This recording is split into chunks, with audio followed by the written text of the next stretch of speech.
Gloria a Jehová nuestro Dios. Bendita es su palabra por toda gracia y en ella el mensaje de cada día, que se ha titulado La verdad sobre el origen y fin del diezmo. Bendita gracia. Quinta parte. Bendito es el Verbo de Dios, mi Señor Jesucristo, mi único y gran Maestro. Cristo vive. El que quiera hacer la voluntad de Dios, conocerá si la doctrina es de Dios o si yo hablo por mi propia cuenta. Escrito está: Padre nuestro, derrama de tu Espíritu por toda guianza a nuestras vidas. Amados, en la carta a los Hebreos, capítulo 7, habla haciendo referencia al sacerdocio de Melquisedec, a los diezmos de Abraham, puestos por ley para que los recibiera el sacerdocio levítico. Y particularmente habla del cambio de sacerdocio a nuestro Señor Jesucristo, con anulación de la ley y del diezmo. Escúchalo bien. Escrito está en la carta a los Hebreos, capítulo 7, del verso 1 al 18. Porque este Melquisedec, rey de Salem, sacerdote del Dios Altísimo, que salió a recibir a Abraham, que volvía de la derrota de los reyes, y le bendijo, a quien asimismo dio a Abraham los diezmos de todo, cuyo nombre significa primeramente Rey de Justicia y también Rey de Salem, esto es, Rey de Paz, sin padre, sin madre, sin genealogía, que ni tiene principio de días ni fin de vida,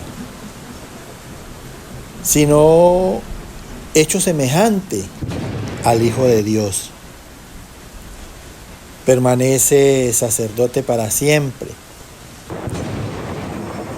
Considerad, pues, cuán grande era este, a quien aún Abraham, el patriarca, dio diezmos del botín.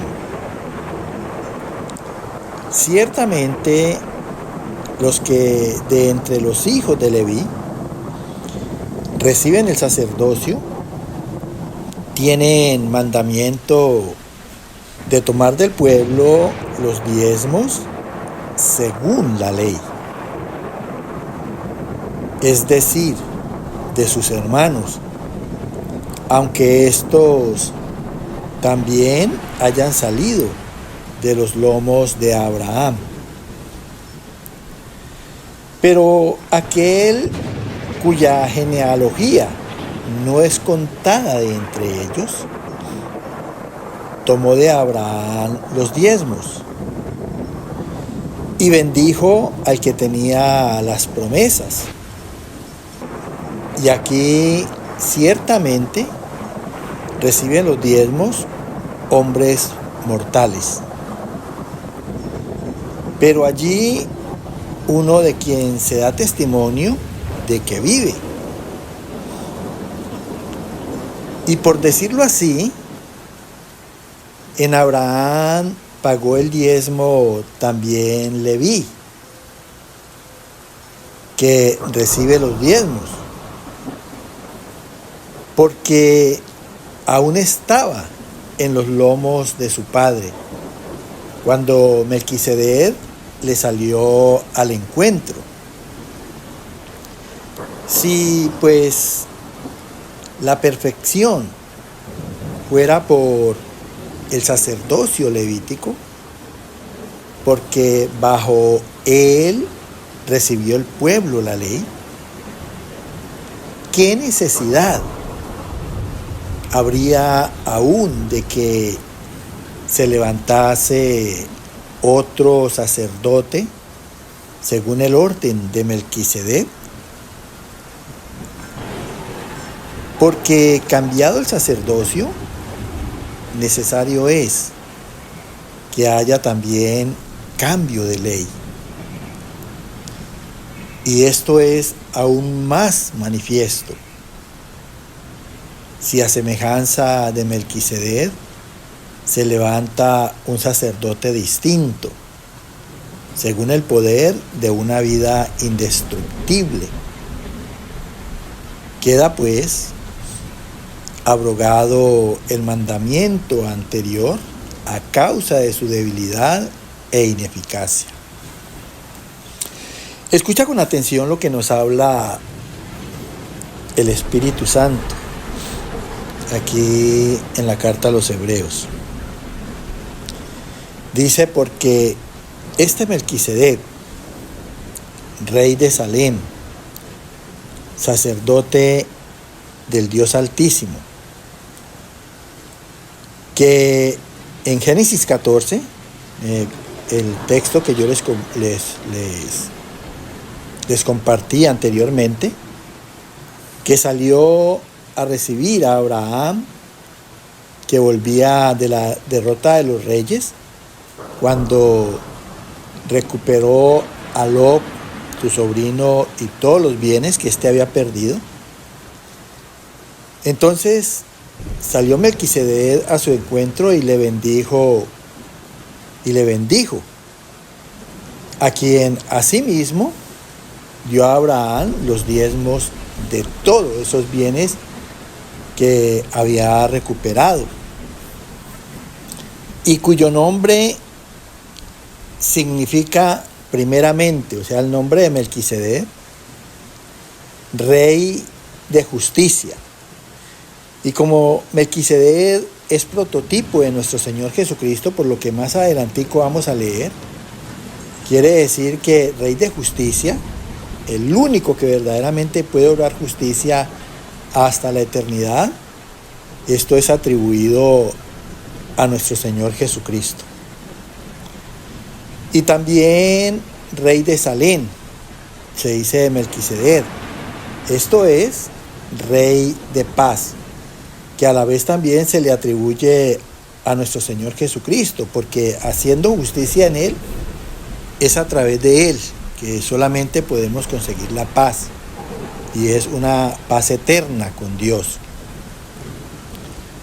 Y mira lo que dice: sin padre, como sin madre, sin genealogía, sin origen, que ni tiene principio de días ni fin de vida, o sea, tipología del Cristo eterno, porque nuestro Señor Jesucristo tampoco tiene padre, tampoco tiene madre, o sea, Dios no tiene origen, siempre ha sido desde la misma eternidad,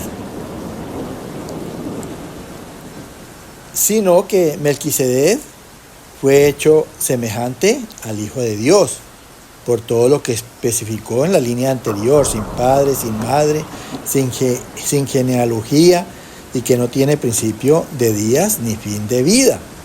Por eso es semejante al Hijo de Dios. Permanece sacerdote para siempre.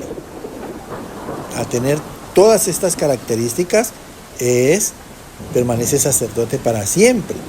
Entonces nos dice el Espíritu Santo: considerad, pensad, pues, por lo tanto, cuán grande era este a quien se está refiriendo, Melquisedec, una persona muy importante, a quien aún Abraham, el patriarca, dio diezmos del botín. Aún Abraham, el padre de la fe, dio la 10ª parte de sus ganancias de guerra. Ciertamente los que de entre los hijos de Leví reciben el sacerdocio tienen mandamiento de tomar del pueblo los diezmos según la ley. Escúchalo bien. O sea, primero, si aquí dice que los diezmos según la ley, el diezmo es obligatorio y sí o sí es el 10%. Es decir, de sus hermanos, aunque estos también hayan salido de los lomos de Abraham. Pero aquel cuya genealogía, o sea, aquel Melquisedec, cuyo origen no es contada entre ellos, o sea, entre la descendencia de Abraham, tomó de Abraham los diezmos y bendijo al que tenía las promesas, o sea, Abraham, que tenía la promesa de ser heredero de la tierra, del mundo. Y aquí ciertamente reciben los diezmos hombres mortales, pero allí, en Melquisedec, uno de quien se da testimonio de que vive. ¿Quién es ese? Cristo. Y por decirlo así, en Abraham pagó el diezmo también Leví. Quiere decir que el sacerdote de Cristo en Melquisedec es más importante que el sacerdocio levítico, que recibe los diezmos, porque aún estaba en los lomos de su padre. Leví estaba en Abraham cuando éste se encontró con Melquisedec y le dio los diezmos, cuando Melquisedec le salía al encuentro. Si pues la perfección del ser humano fuera por el sacerdocio levítico, porque bajo él el pueblo recibió la ley, ¿qué necesidad habría aún de que se levantase otro sacerdote? Mire, si la ley que entregó Moisés en el sacerdocio levítico hubiera hecho perfecto al ser humano, no había necesidad de haber levantado otro sacerdote, según el orden de Melquisedec, porque cambiado el sacerdocio, o sea, cambiado el sacerdocio levítico, necesario es que haya también cambio de ley. Escúchalo bien.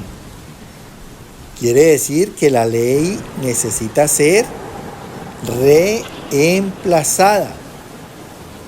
La justicia, como no se dio por la ley, la justicia perfecta, ahora Dios busca que se dé a través de la gracia, que es un don que nos da a través de Cristo en obediencia para que nosotros seamos capaces de alcanzar a ser personas rectas y justos. Por eso dice que en Él somos redimidos y justificados.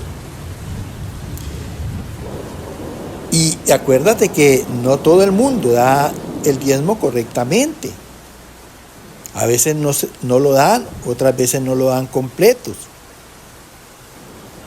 Y esto es aún más manifiesto si a semejanza de Melquisedec se levanta un sacerdote distinto, o sea, Cristo, según el poder de una vida indestructible. Quiere decir que en Cristo la vida no se va a destruir, ni tampoco la va a terminar la muerte, porque Cristo murió y resucitó. Y nosotros, en la perfección de Cristo, estamos planillados por Dios para que muramos y resucitemos a recibir una vida eterna. Dice finalizando, queda pues abrogado el mandamiento anterior, dejado sin efecto a causa de su debilidad e ineficacia, porque no tenía el poder de cambiar el corazón humano, ni tampoco logró la perfección en él. Que la gracia del Señor continúe en ti. Amén.